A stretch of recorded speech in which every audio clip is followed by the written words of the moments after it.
Hello and welcome to another episode of Game Theory, the #1 DraftKings prep show in all of the land. I am your host, Monk, aka the Monkmatician, and in this very episode, guys and girls, we are going to be breaking down all 12 fights coming up at UFC Long Island this Saturday, July 16th, from a DraftKings perspective.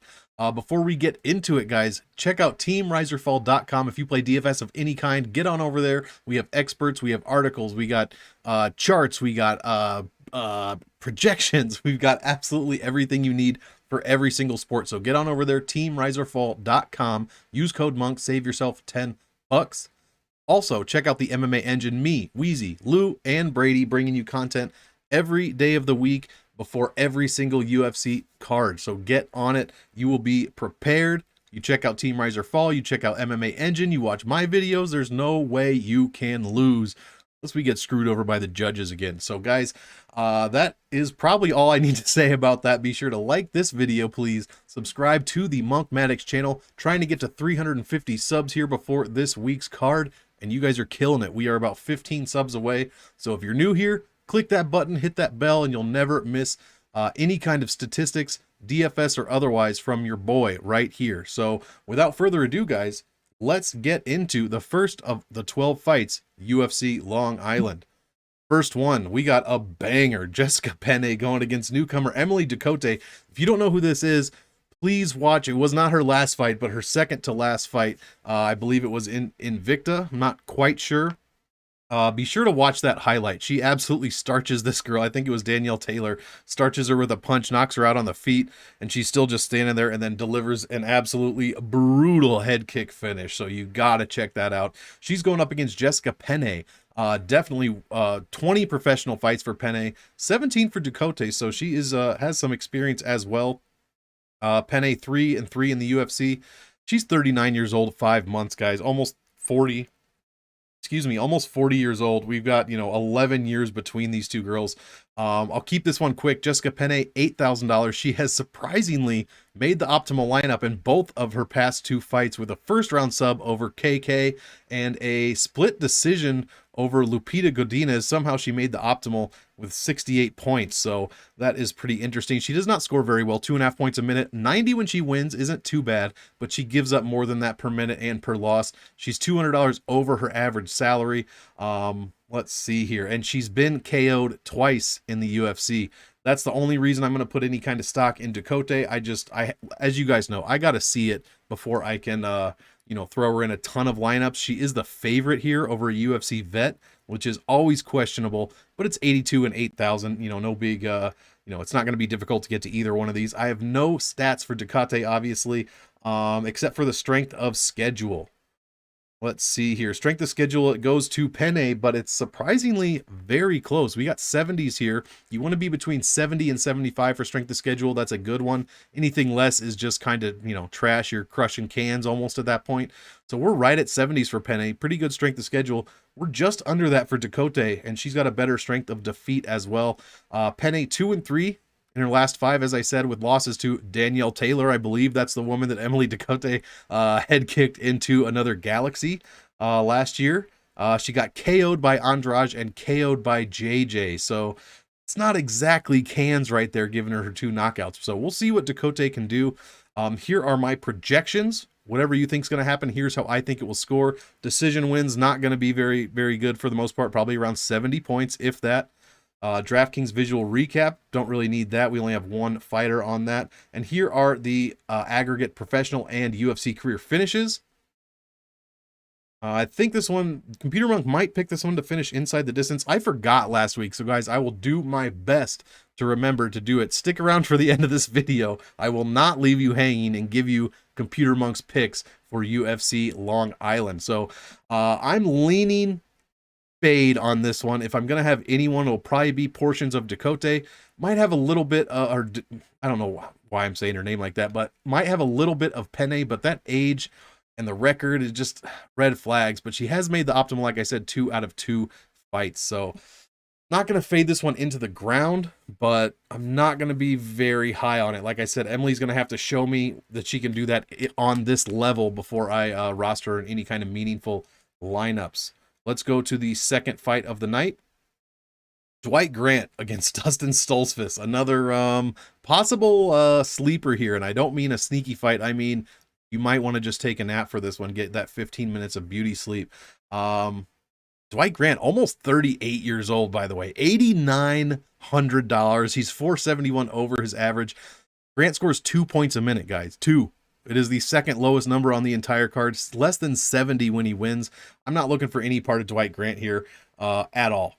Dustin Stoltzfus 0-3 in the UFC. That is disgusting, but another 0-3 fighter in the UFC just got a first round finish by armbar in Julia Stoliarenko. So, you know, Stoltzfus maybe isn't Julia Stoliarenko, but we'll have to see here. If he loses this, he's surely going to get cut. Scores under 3 points a minute, no wins, gives up only 80 or 79 when he loses. Allows less than 3 points a minute, so not bad defensively. He's coming in a bit cheaper than his average salary, as he should, since he's 0-3 in the UFC, guys. Dwight Grant, he's gotten one finish in the UFC. 108 points is what he scores, but every other, this can't be right. Oh, he's either been knocked out in every other fight or split decision, losses and wins in every other fight. He just does not score well, so we can pretty much breeze through this one. This is going to be a big fade. I think Computer Monk made a wager on this one to go the distance, or go to decision, rather. Yeah, Dwight Grant, I mean, only one win, like I said, over 100. Stoltzfus has only allowed over 90 once, so I don't think there's going to be a ton of points here. That is my prediction. It's not really, you know, a hot take or anything. Pretty obvious. I mean, both of these guys, you know, probably deserve to be on the second fight of the night. Not looking too good as far as numbers here. Dwight Grant actually has a decent strength of schedule, and so does Stoltzfus. Over 70 in every category. Did not expect that. Grant 2-3 in his last 5 with losses to Kondoshko, Trinaldo, and Rodriguez. He split decision win over Alan Joban back in 2019, and a split decision win over Stefan Sekulik. So Stoltzfus getting subbed twice in a row to Meerschaert Vieta, and then lost to Kyle Dawkins in his UFC debut. Raw DraftKings points per minute. We are right there with Stoltzfus. He is right with his opponents, I should say, but trending up. And Grant on the other side, below his opponents and trending down. You never want to see that. Here are CM Monk's predictions. Much higher for Stoltzfus, as you would imagine. Again, Grant scoring only 2 points a minute, guys. The finishes are just not here for the most part. I'm sure Computer Monk thinks this one is going to finish inside the distance. I'm not sure who he's picking off the top of my head. We could look here. Fight odds looks like Dwight Grant. Dwight Grant decisions, probably how I see this. I'm going to be fading this fight as a whole. Like I said, these guys just do not score well. I'm not going to fade. I'm not fading anyone to 0, obviously, if you're maxing out 150s. If you're playing 20s, I'm probably not touching this. Maybe a bit of Stoltzfus, but Dwight Grant is very consistent in the fact that he does not score points. So something to think about there. Let's keep it moving. Love this fight. Dustin Jacoby going against Jung. Jacoby's a big boy, 6'3" at 205, 78-inch reach. Jung is an inch taller. He's a giant man. This is going to be a banger, and I'm on the Jung side. And you get him. Something's going on with my salaries here, guys. We gotta fix this. You're gonna see behind the scenes. I must have typed Jacoby's salary in wrong. Should be 8,300. Otherwise, we have two 8,200s. Where's the other one? Oh yeah, Ducote. All right, let's get back. 8,300. That looks much, much better. 8,379. I'm going to be on the dog, like I said. Both of these guys making the optimal. Jacoby, 1 out of his last 5, and Jung, 2 out of his last 2. That means Jacoby has fought 5 times since the beginning of 2021. My goodness. Scoring 2.7 points a minute. Not bad, not great. 90 when he wins. That is very subpar.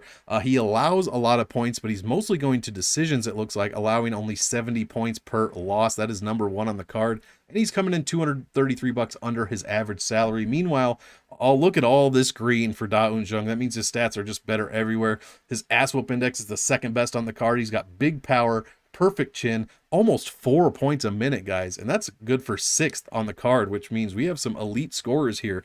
99 when he wins, 280 under his average salary, gives up less than 2 points a minute, average value of 10.6. I mean, the numbers here are great for Jung, and he's 4-0-1 in the UFC with Jacoby's 5-2-1. Both guys getting draws in their career, which is interesting. Jung has put up over 100 points in 3 out of his 4 UFC wins and over 110 in 1 of those wins. Meanwhile, Jacoby has put up only 90 points or more in 3 wins and over 100 in 2 of those. Let's see here. Here's the big stat that I'm seeing. 0.87 points per minute in takedowns for Jung. 0.57 points in control time per minute. That is good for fourth on the card, both categories. Meanwhile, Jacoby, look at what he is allowing. 0.82 takedown points a minute. 0.25 control time points per minute. So I'm going to be looking for Jung to land a few takedowns on Jacoby here and really control this fight. That's kind of what I will be looking for. I mean, these overall ranks are not gospel. It's just to give me an idea while I'm rambling, going through these spreadsheets. Overall rank 20 for Jacoby. Nothing, you know, that just means he's not the 20th best fighter on the card out of 24.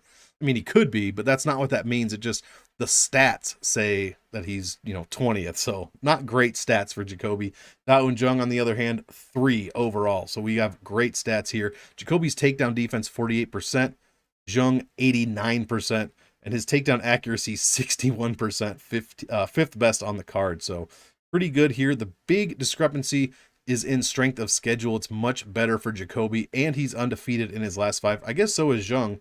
But we are below 70 in 2 out of these 3 categories. So not great there. Jacoby's definitely got that edge. That's really about it. That's about the only edge he has. Other than the draw over, you compare draws. Jacoby and Cutelaba, and then Jung and Alvi. That is pretty gross. The Jung Alvi fight was much better for Jung than the Cutelaba Jacoby fight was for Jacoby. We'll just say that.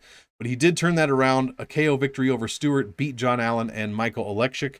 And then Daun Jung, I mean, beating Ibrahimov, who hasn't done that. Slow Mike, William Knight, and Kennedy Nchukwu, who just got a good win last week. So Daun Jung scoring very well in his wins. Like we said, here are the raw DraftKings points per minute. Jung is well above his opponents and barely trending down, pretty much a flat line, but his opponents, more importantly, are trending down as well. Meanwhile, Jacoby trending up while his opponents trend down. Do like to see that. Here are CM Monk's projections for this fight. A little bit higher for Daun Jung for pretty much every category except that first round finish win projection. And then the visual statistical recap, much more real estate for Jung as well. Here are the professional and UFC career finishing percentages, very high, over 50% in the 4 categories that I really look at. I'm sure CM Monk thinks this one is going to finish inside the distance. Like I said, I'm going to be on the Jung side. I got mad respect for Factory X, but the stats, as far as DraftKings goes, the stats just are not there for Jacoby. So way more upside for Jung. I know we got tricked last week with the upside from Ronnie Lawrence, but this seems to be realer, if that is if you know what I mean. So I like the Jung side here. I'll be fading Jacoby a bit as well. I think I put a bet in on Daun Jung at plus money, so that is fantastic. Love to see that. Next fight, at Lou Betya's boy Bill Algeo, and my guy too. I love watching this guy fight. Going against Herbert Burns. We had both of these guys, I believe, lost their opponents, and so now we are matched. They are matched up together. Herbert Burns has not fought in almost 2 years, guys. 2-year layoff. That is not great. Meanwhile, Bill Algeo, less than 6 months. He is much higher priced than Burns, though. 8,700. Scores well per minute, 3.5 points, but only 86.77 when he wins. In his 2 UFC losses, he's given up almost 4 points a minute, 4 points a minute in all of his fights, but in his 2 losses, almost 108 per, and he's 1,100 over his average salary, guys. That might be a bit tough. He's been subbed twice in his career. Meanwhile, Herbert Burns, that's his most obvious path to victory with 8 submission wins in his professional career. He's 7,500. The upside here is big. 4.25 points a minute, 104 when he wins. I had to triple check this number. Look at what he's giving up, guys. 5.25 points per minute, 137 on average per loss. Now let's go down and see. Where did we go here? Oh, so that was only 1 fight, I guess. So yeah, only 1 loss. I don't know why I was so confused, but he got crushed by Daniel Pineda. Pineda scored 67 raw points and got the second round finish, giving him 137. That is crazy. So both these guys giving up a ton of points when they lose, and Burns giving up over 5 a minute is very scary. So this one could be pretty volatile. Herbert Burns coming in well under his average salary, almost 1,100 under, which is what Algeo is over his average. So really getting a deal on one guy and really paying up on another. Burns, both of his wins over 90, one of them over 110. Bill Algeo, look at the, I mean, this is bad. He gives up over 2 points per minute between takedowns and control time. Meanwhile, Herbert Burns scores well over almost 2.5 points a minute in those categories. So if Algeo can't get anything going in the feet, and if he can't stuff takedowns, I think Herbert Burns has a good shot here. But that layoff, that 2-year layoff is a big red flag for me personally. Both of Herbert Burns' wins coming in the first round, it looks like. Yeah, subbed Evan Dunham in the first and TKO'd Nate Landwehr in the first as well. Meanwhile, Bill Algeo with the much better strength of schedule across the board. Wins over Joe Anderson Brito, very good win. And then Spike Carlisle, who a lot of people have trouble with. Losses to Ricardo Lamas and Ricardo Ramos. Or Ricardo Ramos, I believe, is he's Brazilian. I cannot, so many Ricardos or Ricardos, I just can't keep them straight anymore, guys. I'm an old man. What do you expect? Hopefully not much, if you ask me. Raw DraftKings points per minute. Algeo getting outscored, but trending up. Herbert Burns getting outscored by a point. Both him and his opponents trending up. So, I mean, same for Algeo, but just not as steep. Here are CM Monk's fight projections. I got to see my clock here. 16 minutes. All right. Much more real estate for Burns, but we're missing a big chunk of Algeo's graph. No finish wins. That's a big deal when it comes to DraftKings. Has he made the optimal at all?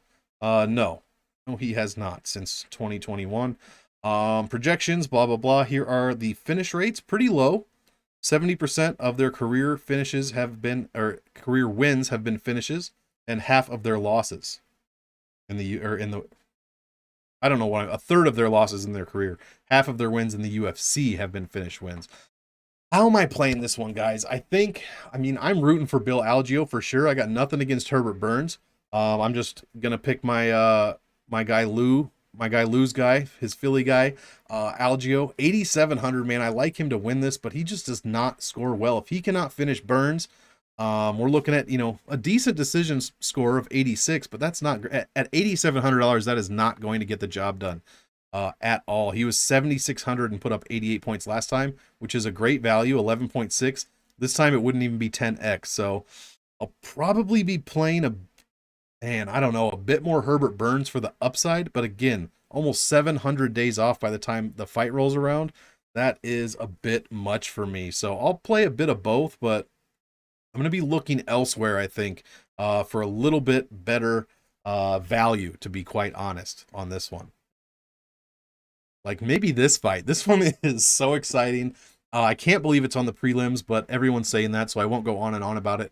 Ricky Simone going against Jack Tank Shore. My goodness, Jack Shore 16-0 professionally, 5-0 in the UFC. Simone 7-2 has made the optimal in 3 out of 3 fights, guys. He is the 4th or 5th best DraftKings player overall out of anyone since January 1st of last year. He's one of only 5 fighters that is undefeated since then, has made the optimal every time he's fought since then, and has, has at least 3 fights. So it is ridiculous. And you get him for $7,800. He's almost $1,000 cheaper than his average. Look at this upside. 4.38 points a minute, over 101 when he wins, gives up only 2 points a minute, but when he does lose, gives up a lot. It looks like, he's been finished once. Must have been a bad decision. Yeah, he gave up 106, almost 107 in a split. Never mind. I don't know what I'm talking about. Guys, it's a little late. Full disclosure, it's about 3 in the morning on Tuesday right now. So it is a little late. I'm having trouble keeping my own stuff straight here. But Ricky Simone, the bottom line is he has fantastic upside. So does Jack Tank Shore. 4.46 points a minute. That's insane. And that is the best number on the card. 99.26 per win. So just under triple digits. Not ideal, but he's only 2 finishes so far. And I think they were both later. Let's see. Yeah, 3rd and 2nd round. So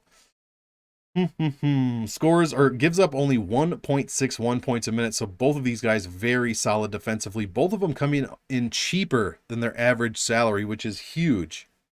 Average value for Jack 11.36. I mean, I'm going to be all over this fight, guys. You got to probably play both sides. Jack, 4 of his 5 fights, he scored over 90. 3 of them over 100. Simone, let's see, what is that? 5 out of 7 over 90. And 4 out of 7 over 100. Once he put up over 110.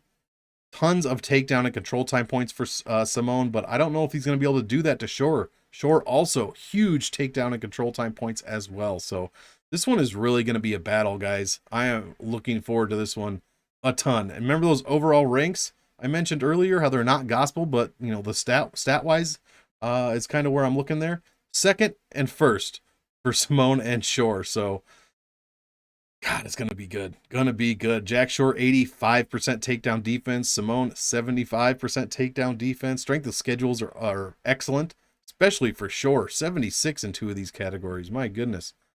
Simone, 4-1 in his last 5. Obviously, Shore undefeated. I'm honestly surprised at the strength of schedule here, but I guess it is pretty close. Simone's only loss in his last 5 coming to Rob Font, in which the stats, if you take out round by round scoring, Ricky Simone won that fight pretty handily, actually. 5.8 ass whoop index. So look at these graphs, guys. Both fighters not even touching their opponents in the last 5. This is insane. And they're still trending up. Or at least Ricky Simone is. Jack Shore barely trending down and his opponents trend up. Meanwhile, Simone trending up and his opponents trending down. So that is interesting. Here are my projections. Pretty high for both guys. Bit higher for Simone. He allows less point, or no, Jack Shore actually allows less. So I don't know how that works. We'll have to, I'll have to dig deep into that after the show's over. Visual statistical recap, pretty even with Shore, higher win percentage, and just peeking out the distance striking points per win. Here are the finish rates, right about what you would expect. I'm sure Computer Monk probably thinks this one might finish, but I bet it's pretty close. We'll have to look. How am I gonna play this one? The salaries are great for these guys. These two are absolute studs, especially Ricky Simone when it comes to DraftKings. Like I said, he's in an elite category out of like almost 700 fighters. He's top 5 in DraftKings in the past year and a half. So fantastic. Jack Shore making the optimal in 1 out of his last 3 fights. Neither guy gives up points. Both guys score a ton of points. Something's going to have to give here. So I will be playing both sides of this one. If you like either side, I don't mind this for cash either. But I imagine I'll be pretty heavy on this one for sure, because I just don't know who's going to win. I think CM Monk likes Ricky Simone, but that's just a value play. I think he got him at like plus 150, which in my opinion is a bit crazy. It should be a little bit, I still might favor Jack Shore odds wise, but I think it should be a little bit closer than that. So I'll be high on this one for sure. Ricky Simone and Jack Shore. Check out Salary Voodoo on the MMA Engine, by the way, which should be out by the time you're watching this for sure. This fight might be on there, so check out some Salary Voodoo, pair that with these stats, and you'll know exactly what to do. Let's keep it moving, guys. We're killing it on time. Mudaerji Soriano, the guy that I just cannot figure out for the life of me when it comes to DraftKings or betting, going against Lungiambula. Make sure I'm unmuted there. I've been heavy on Puna the last 2 fights, and he got not smashed, but beat by Allen, and then handily beat by Nick Maximoff, who lost his next fight in like a minute to Andre Petrosky. So I just don't know what to do with Soriano. He's $9,200, guys. $850 over his average salary. Dalcha, $7,000. Obviously, the DraftKings value. If I'm talking value, I'm not talking betting lines on this show. The DraftKings value is going to have to be on Lungiambula. I mean, Soriano scores very well. 3.28 points a minute, 125.5 when he wins, but that's only 2 UFC wins. He also gives up 4 points a minute, 95 when he loses. Like I said, 850 over his average. Those first 2 fights, he really, both of them over 110 points. Meanwhile, in one of his losses, he did give up over 110 himself. Here's the big part. Actually, before we get into that, Dalcha scores over 3 points a minute. Respectable. Top 10 number. Gotta love it. Only 86 when he wins. Decent defensive pace. 2.5 points is what he allows, and 91 when he loses. He is 2-3 in the UFC. He's also $1,000 under, $1,040 under his average salary. So again, value side is the Lungiambula side. I don't mind him as a punt play at all. And by the time I'm done here, he might not even be a punt. He might just be, a decent play. Half of his wins, so 1 of his wins over 100, 2 of his 3 losses over 90, but he's never given up triple digits. Obviously, if you have watched Mudaerji Soriano, You know he is susceptible to takedowns. He just can't do much when he is off of his feet. And he gives up what is that? 1.87 points per minute in takedowns and control time. Some of the worst numbers in the division. Meanwhile, Dalcha, what is this? 1.29 points per minute scored on takedowns and control time. Top 5 numbers on the card. If Dalcha has, if Dalcha needs to land some takedowns here. That's the obvious key to beating Soriano, and he has the numbers to do it as well. I mean, Soriano in his 2 fights, both first round KOs, I should say. His takedown defense, guys, 35%. Meanwhile, Dalcha, 50% takedown accuracy. He's got to land some of these. Let's go behind the scenes to our stat matchup. Let's see how many takedowns Dalcha has actually attempted. He is 8 of 16. So not a ton, but not little either. That is a decent number. He's going to have to land takedowns on Soriano. And if Soriano hasn't improved his takedown, I mean, if he hasn't just been practicing his takedown defense for these past, since February, I don't know what he's been doing. That is all he should be doing. Otherwise, he just stands on his feet, throws huge shots, gets tired, gets taken down, gets controlled, loses fights. And I'm a fan of the guy. I loved watching his first 2 fights against Oscar and Ducote. But man, Brendan Allen and Maximov really showed how to, and Brendan Allen, not that great, I don't think so. And Nick Maximov, say what you want about him. Strength of schedule, though, is very, very good for Soriano, and surprisingly good for Dalcha as well. His only category under 70 is the strength of victory. Let's see here. 2 and 3, like I said, in his last 5 with losses to Magomed Ankalaev, guys like 16 and 1, I believe. Marc-Andre Barrios, 3rd round decision, very close. And then Cody Brundage, he got subbed by Brundage, our guy on the MMA engine. Cody Brundage out here finishing fights. Love to see that. I'm going to be on the Dalcha side, man. The value here is too good. Soriano's takedown defense is too bad. I just can't. Excuse me. This is going to be the time where I say I can't back him, and then he's going to just come out here and starch Lungiambula. He's going to put up, he's going to get a quick win bonus, 125 points like he's averaging. I can't get a read on this guy. I just can't. But the salaries are such that Lungiambula, obviously the value side here. So I'll be much heavier on him. I guess you got to play some of Soriano, but 9,200, man, for a 35% takedown defense against a guy who can take you down is a tall order. I don't know. That's going to be tough. I'm not going to have none of him. He's got a 2.4 power index, but I mean, that's going to be tough. So tread carefully on that. Lauren Murphy going against Miesha Tate, the fight that we have all been waiting for. Could you hear my eyes rolling? That's how hard I did it. This one is rescheduled from a couple weeks ago. I'm going to try to blaze through this one. I'm on the Murphy side, honestly, for the same reason, the value side. But guys, she's almost 39 years old. I mean, Miesha Tate's not young either, but she's 4 years younger plus a month than Lauren Murphy. 7,400 for Murphy, 2.7 points a minute, 85 when she wins. She's 200 under her average salary. Gives up nothing special, 2.8, allows 83 when she loses. Both these women have 5 UFC losses, by the way. Miesha Tate, $8,800, guys. I don't know how you could touch that. 2.59 points a minute, 78 when she wins. She's 267 over her average salary. When she loses, 15 points more given up than Lauren Murphy, 98 points. They both average about the same points allowed per minute. None of these numbers are, jumping out at me. My computer just froze up there for a second. Wait, which one is the one that, I don't know. We don't have to get into it. Let's see. One of these women's flyweights fights is listed as straw weight on, actually that might be the Karate Hottie fight. So we'll get to that later. Miesha Tate, when she wins by KO, TKO, only once. She put up 105. When she wins by sub, only 80. And then split decision win, we're not even at 75. So Lauren Murphy with better numbers across the board pretty much. Neither of these women score. 14. So what is that? 1 out of 7 wins for Murphy. She's gone over 100. 1 out of 6 wins for Tate. She's gone over 100. Meanwhile, both of them allowing a lot of points kind of in a few of these fights. Hardly any finishes. Look at these numbers here, this graph. I am not excited for this one. 4-1 in her last 5 for Murphy. The only loss was to the champ. Miesha Tate dropping fights to Amanda Nunes, Raquel Pennington, and Ketlin Vieta.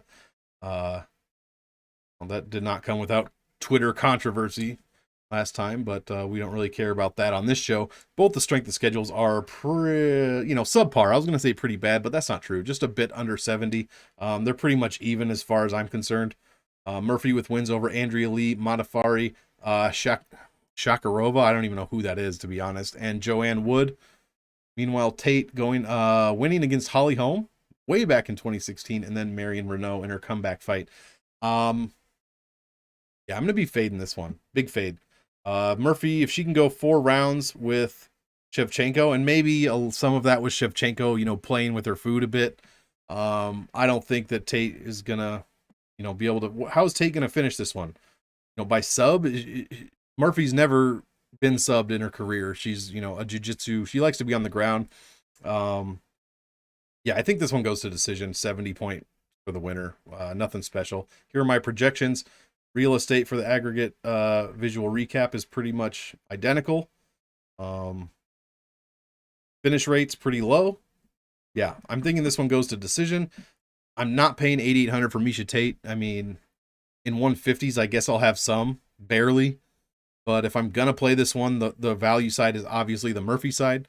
But still, I'm not very excited about putting almost a 39-year-old women's flyweight in my lineup. So, yeah, again, another one to tread carefully. There's a few fights on here that are just, they seem like DraftKings kryptonite. And that usually means one of them's going to make the optimal lineup. So take your pick. But I'd be surprised if it was this one, to be completely honest. Here's a great fight. Shane Burgos going against Charles Jourdain. I believe we're on the main card now. I cannot wait for this one. Burgos, $9,000. Jourdain, $7,200. Check out Salary Voodoo. This is another one that's on there. Just to let you know, both guys scoring very well. 4.1 points or 4.2 points a minute for Shane Burgos. 100 when he wins. 3.19 for Jourdain. 105 when he wins. So, and both these guys, they have 7 combined UFC wins. Burgos is 240 over his average. Jourdain, you're getting the steal of a lifetime if you're on the Jourdain side, over $1,000 cheaper than his average. Both guys giving up a ton of points though. 3.6 per minute for Burgos, 3.05 for Jourdain. Both of them, Jourdain 88 points when he loses. Burgos gives up 98 when he loses. So each of them have 3 UFC losses. Some very good scoring numbers. We're in the 90s and 80s across the board here. If not over 100 in 2 of these categories, which is fantastic. Look at these numbers. Let's see, 6 of 7 of Burgos wins over 90. 3 of them over 100. 3 of them over 110 actually. Jourdain, all of his UFC wins over 90, and 2 of them over 110. So fantastic. Nobody's landing takedowns. 0.2 points a minute for both categories for Burgos. Even less than that for Jourdain. This is going to be a striking battle, guys. It's going to be fantastic. I am extremely excited for this one. As you can tell, I'm favoring Shane Burgos, honestly. Strength of schedule goes to Burgos in all 4 categories. He is, 3-2 in his past 5 with losses to Josh Emmett and Edson Barbosa. That Barbosa one, scary. Scary. Burgos rebounded, though, with a win over Billy Quarantillo. Again, he was at $9,000 in that fight, same one as he is now, or same salary that he is now, and he scored just almost 120 points in a decision. So, I mean, hey, it has happened before. A third-round KO of Amir Khani put up 114, and even a split decision over Cub Swanson back in 2019 put up 86. So, he's out here more than 10xing his score for the most part. Meanwhile, Jourdain with wins over Ewell Venata. See, the name value is just a little bit less for Charles Jourdain. Let's see. Jourdain trending down while his opponents trend up. Meanwhile, Burgos trending up, but so are his opponents. Here are my projections. Much higher for Jourdain, because he does not give up as many points per minute as Burgos does.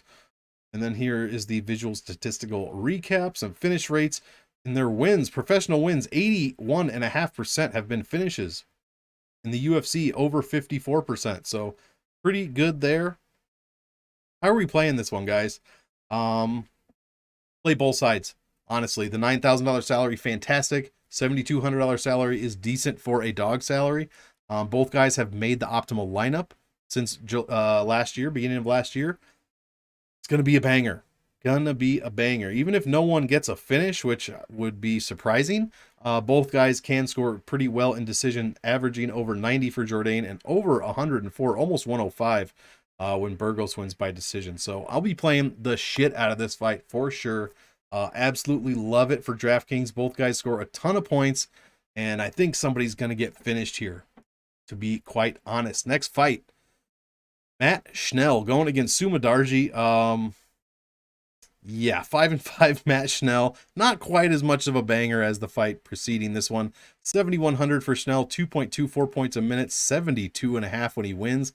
This is over 5 wins. Meanwhile, he's given up, almost 2.8 points a minute, but 106.5 when he loses. That is a ridiculous number until you get over to Mudaerji. Scores a bit more than Schnell per minute, a bit more than Schnell per win, allows only 1.57 points per minute, but when he loses in his one loss, 105.54. So both these guys giving up like 106 points on average decision, not in decision per loss. I mean, Mudaerji 750 over his average salary. He's 9,100 this week. That is a lot to pay for 2.58 points a minute. I mean, Schnell is out here getting knocked out, I guess, 3 times in his 5 UFC losses, but Mudaerji only 1 UFC finish so far. Average value for Schnell, 5.89. No bueno. I mean, neither of these guys scoring over 100 hardly at all, but they are giving up a ton of points. 4 of 5 losses. Schnell's given up over 90. 3 of them over 110. Meanwhile, Mudaerji only the 1 loss. Let's see. Both guys giving up more takedown and control time points than they are scoring. Neither one really banks on the ground game here. We might have another striking battle.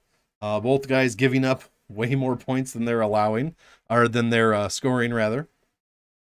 Takedown defense much better for Mudaerji. I mean, look at these stats, guys. It's not even close. Mudaerji has the best striking defense on the card. Only allows 2.19 strikes per minute. He has a great takedown defense, 78%. Meanwhile, Schnell's takedown defense, 50%. So not great. The strength of schedules here are trash. Well under 70 in 7 of 8 categories. This does not look good. Mudaerji losing to Luis Smoka in his UFC debut, beating Andrei Sukmantov, Malcolm Gordon, and Zaruk Adashev. At this point, wow, it's been a year and a half since Mudaerji fought, guys. Red flag number 2. Yeah, do not like that. Man, I'm sorry, I'm looking at height here. This one is at flyweight, is that right? Yeah, because Matt Schnell's last couple have been at bantamweight. So it looks like he's going back down to man, I don't know how this one's going to go. What was his flyweight? 2 out of his last 3 he won.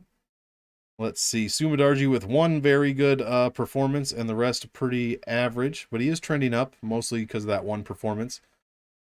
Here are my projections, guys. Pretty low. If you're going for a finish, if you're on the finish side, I'd look to Mudaerji. To be quite honest, Schnell with 2 UFC finishes out of 10 fights, both subs. Meanwhile, Mudaerji has been subbed 4 times in his career, only once in the UFC, so maybe that is something to look for. Maybe there will be a sneaky finish here. Neither of these guys getting a ton of finish wins in the UFC, but when they lose, I believe, 5 out of 6 of their losses combined have been finishes, so that's a big yikes.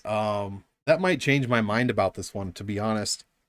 I might bump up my exposure for both of them a little bit. Obviously, I mean, if there is a value side, I don't know. I can't say Schnell is value with these numbers. They are bad numbers. The only way it could be value is if you think he's going to finish Mudaerji, who has not been finished since 2018 against Luis Smoka. So I might be fading this one. 91 and 71.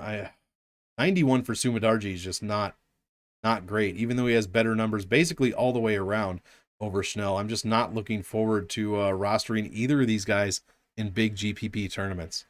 So I'm gonna have to see it. I guess I'll have 10-15% maybe if I'm maxing out, but 20 maxes, I mean, I'm not gonna have a ton of these guys. Main event of the evening, guys. We are at 40 minutes. Please like the video, subscribe to the Monk Maddox channel, and subscribe to the MMA Engine channel while you're at it. Li Jingliang going against Muslim Salikhov. This one's going to be awesome. 7,600 for Jinglang, 86 for Salikhov.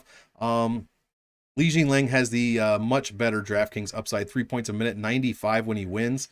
Salikhov in 6 UFC fights, only 2.19 points a minute, 78.5 when he wins. So pretty much a not even 80 points, $17 under his average salary. Wait a minute, yeah. So pretty much what he comes in at all the time. Meanwhile, Li Jinglang well under his average, 950 under his average. So there is value here for the Jinglang side. Let's see, 7 of his 10 wins in the UFC over 90, 5 of them over 100, and in one of them he put up over 110. Meanwhile, Salikhov going over 90 in 2 of his wins and over 100 in just 1. Let's see. Li Jinglang allowing more takedown and control time points than he is giving. But Salikhov, you know, less than 0.5 points a minute in those 2 categories, so not too bad. See, this one could be decent. Salikhov, 81% takedown defense. The strength of schedule for Li Jinglang much higher than Salikhov, and Salikhov's is not bad. We're at about 73 across the board here. No losses in his last 5, so pretty good. Li Jinglang, his last fight, obviously Hamzat, and he lost to Neil Magny 2 fights before that, but got a first round TKO over Santiago Ponzinibbio, TKO'd Zaleski dos Santos, and TKO'd David Zawada. So all 3 of his past 3 wins he has finished and has scored pretty well. Oh, you know, triple digits almost in all 3 of them. Salikhov beating Trinaldo Zaleski as well. He only scored Salikhov scored 46 points in a win against Dos Santos. He scored 16 raw points. My God, that's terrible. Staropoli, 71 points there. He put up 104 against Taleb and 90 against Ricky Rainey. So obviously, as Salikhov's opponents get more difficult, he scores less and less. So that might be an angle to think about. I mean, that just puts more value on Li Jinglang, in my opinion. He is a finisher. I mean, 13 of his 18 pro fights, he has finished 7 of 10 in the UFC. Salikhov's chart doesn't even touch, for the most part, his opponents. And he's pretty even as far as maybe trending up just barely. Meanwhile, Li Jinglang trending down while his opponents trend up. Here are my projections. The real estate for the visual statistical recap is going to go to Li Jinglang, with Salikhov sticking out on the win percentage. And then the finish rates, aggregate, professional, and UFC. This one's close to a 50-50 of whether it's going to finish or not. We will have to consult Computer Monk right after this. I think the value is on the Li Jinglang side. Salikhov, like I said, as his opponents get more difficult, he scores less and less. So I'm going to be on the Li Jinglang. I don't think he's going to get finished twice in a row. I mean, Salikhov's got 12 of 18 wins by KO, TKO, 2 sub wins. Li Jinglang never been KO'd and only been subbed twice. So I think this one goes to decision, probably lower scores, but I will be a little bit heavier on the Li Jinglang side. But like I said, I don't think he's going to finish Salikhov. I don't think Salikhov's going to finish him. We're probably going to see, you know, 80-point win. So I might be fading this one a little bit. Michelle Waterson, co-main event, going against Amanda Lemos, and Michelle Waterson looks jacked. Absolutely jacked. This one is this is the one I mentioned earlier. I don't know if this is at flyweight or strawweight. I'm hearing strawweight. UFC lists it at strawweight. Tapology listed at flyweight. But the UFC also listed Caio Bahaio as 5'10", and on the broadcast they did that. So who are we really going to trust here? Tapology or UFC stats? So I honestly don't know what this is. I'll have to get a little bit deeper into it. But that's not really my concern at the moment. Amanda Lemos, 9,400, the most expensive fighter on the card. She has made the optimal 2 out of her past 4 fights. She did just get standing arm triangled in her last fight against, I believe, Jessica Andrade. Not a good look here. Is Michelle Waterson going to do that? Unlikely. But I don't know how I feel about paying 94 for Amanda Lemos. She does score 4 points a minute, 102, and she wins. Gave up 104 on average her 2 UFC losses. She's also almost $1,200 over her average salary. That is a ton. Let's look at Karate Hottie's numbers. 2.5 points a minute, 88 when she wins, gives up 97 when she loses. She's 870 under her average. So a little bit of value there for sure. I just don't know how she's going to get this one done. I mean, Amanda Lemos, maybe she's not as good as I would have thought, but I think this fight is Waterson as an opponent is a bit less dangerous, I'm going to say, than Jessica Andrade, in my opinion. Lemos, 4 of her 5 wins over 90, 3 of them over 100, and 2 over 110. Let's see, she is 0.73 points a minute in takedowns and control time. Meanwhile, Waterson allowing almost 0.6 points in those categories. Let's see here. Overall, here are the relevant fight stats. Overall, better numbers for Lemos by a lot. Karate Hottie 2-3 in her past 5. Lemos 4-1. But Karate Hottie has the better schedule, and that's probably obvious. She's gotten wins over Karolina Kowalkiewicz, Angela Hill. Her losses were to former champ Joanna, current champ Carla Esparza, and possible title contender here in Marina Rodriguez. So some decent competition. All losses and wins in her past 5 have been by decision. No numbers really jumping out off the charts here, except her win over Angela Hill. She did score triple digits. Let's see here. Lemos, as I said, got subbed embarrassingly in an embarrassing fashion. Not embarrassing. I'm not going to say that. I would get standing arm triangled by pretty much anyone that I've been talking about, but yeah, did not a good performance. She did win over Angela Hill. Very close fight. In fact, if you take out round by round scoring, she actually barely lost. Montserrat Ruiz, Lavinia Souza, and Mizuki there. So not great competition for Amanda Lemos. So this is going to be a little bit more of a test. I don't like paying. I'm not going to be paying $9,400 for a ton of Lemos. Here are my projections. Much higher for Amanda, as you would expect. The real estate in the visual statistical recap also goes to Amanda, with Waterson poking out in the grappling points per win. And here are the aggregate professional and UFC finishes. In the UFC, under 50% in wins and losses. So a lot of decisions for these women. I don't know, man. I don't know how I could pay $9,400 for Lemos for a ton of her. That is the opposite of value, in my opinion. I mean, she does score well. These were all against, for lack of a better term, kind of can-ish fighters. So these numbers are going down. Where's that graph? She is trending down here. So, reality is catching up. Not just going to run through everybody. Could she run through Michelle Waterson? I guess maybe. But Waterson's only been finished once in her 5 UFC losses. 4 times out of 9 professionally, but only once in the UFC. So I think this one goes to decision. I will be fading Lemos. I just don't see how she pays off that salary at all. Sure, throw Michelle. I'll punt with Michelle Waterson for a little bit. At 6,800, you're getting 2.5 points a minute, 88 per win. Maybe she pulls something off and surprises everyone. And at that salary, it's almost impossible not to make the optimal lineup in a win. So yeah, I'll probably be fading the 9,400 Amanda Lemos. I just don't see it. I mean, 9 of her 11 wins have come by finish. 3 out of 5 in the UFC, but like I said, as the opponents get more and more difficult, she scores less and less. Kind of like Muslim Salikhov, as I was just mentioning. Main event of the evening, the big one. Brian Ortega going against Yair Rodriguez, Ortega coming off that if a loss can be fantastic, that's what the Volkanovski loss was. He's been the only one that has made Volkanovski look somewhat human in the past year. I don't know how, and then Volkanovski was like, nah, I'm actually not human. I'm just going to get out of these subs that no one's ever gotten out of before. No problem. Not no problem, but, wasn't much of a problem. Brian Ortega, 8,500. Yair Rodriguez, 7,700. Neither of these guys score very well, surprisingly. 2.55 points a minute for Ortega, only 85 when he wins. 2.81 points a minute is what Rodriguez scores. 85 when he wins. These numbers I also had to triple check, guys. Ortega gives up 3.5 points a minute, 150 over his 2 losses, 150 per loss. Now you're like, okay, he did fight Max Holloway, but that was one of them.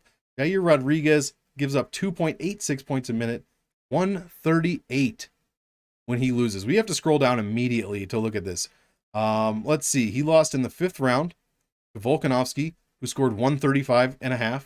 And he lost to Max Holloway by 4th round KO TKO, who put up, what is that, 45, 159, 169, excuse me, something like that. Maybe I can't do math right now.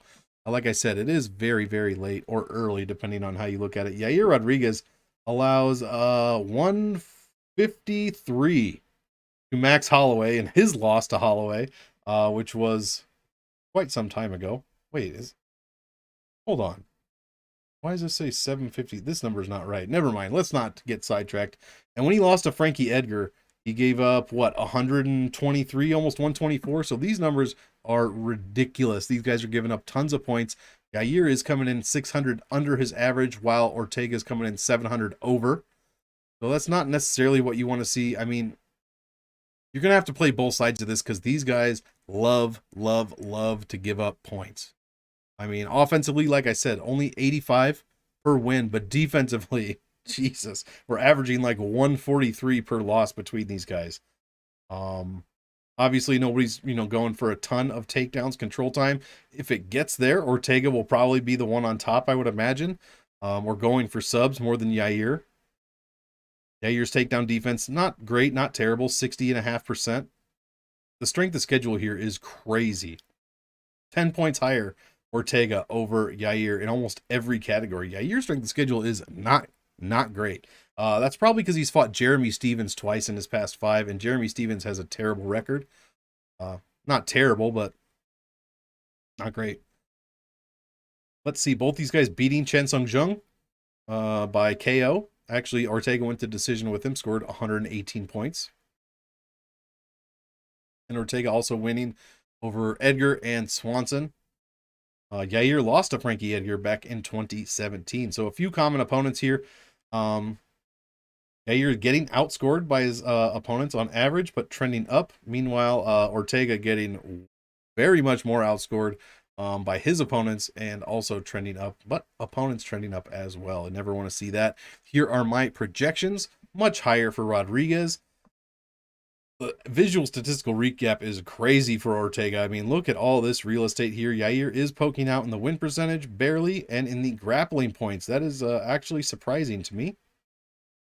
Grappling points per win, 15.6, only 6 for Ortega. Wow.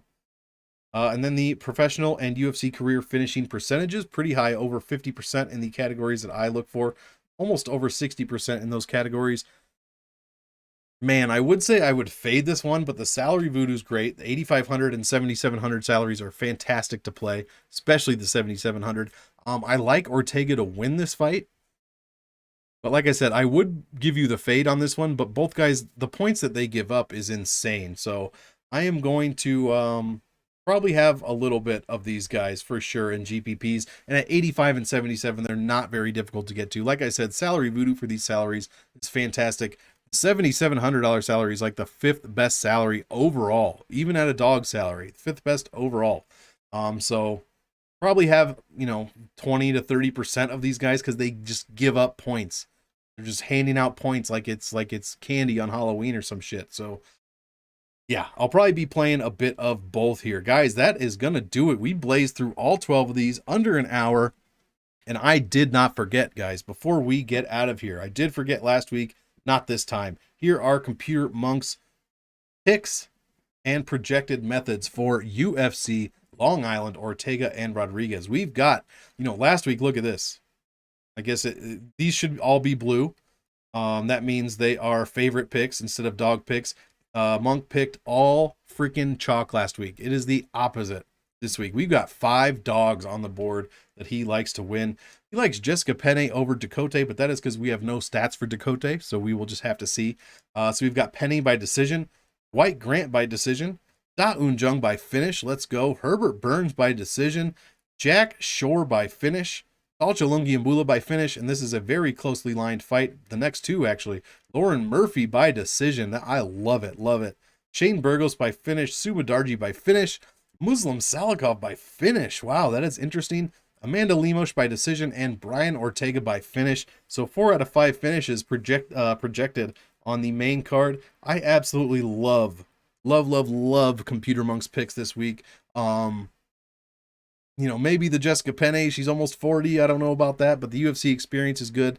I mean, I don't argue with any of these. Maybe I'd be on the Bill Algeo side. Maybe the Ricky Simone side, but I mean, Jack Shore's undefeated. That would be crazy. Not crazy, but you know, I don't mind the pick. Yeah, I love these. Maybe Li Jinglang on this one. I love these picks, man. I love them. 1, 2, 3, 4, 5, 6, 7 finishes projected out of 12. So a pretty violence-filled card according to CM Monk here. So guys, that is gonna do it. I hope you enjoyed all the DraftKings stats. I hope you enjoyed CM Monk's picks at the end. Let me know what you think of them. How do you see some of these fights playing out? If there's a stat or that you are missing, or maybe an idea that you have, hit me in the comments. Let me know what your favorite stats are, what your favorite fight is, and be sure to check out Salary Voodoo on the MMA Engine. I will have it linked in the description below, so be sure to check that out. One more time, like the video, subscribe to the Monkmatics channel. We are on the road to 350 subs. Let's get it. You guys are killing it every single week. I think that's going to do it. TeamRiserFall.com. Check that out. Use code MONK. Save yourself $10. And guys, as usual, I want all of you to enjoy the fight. So enjoy, and we will see you next time.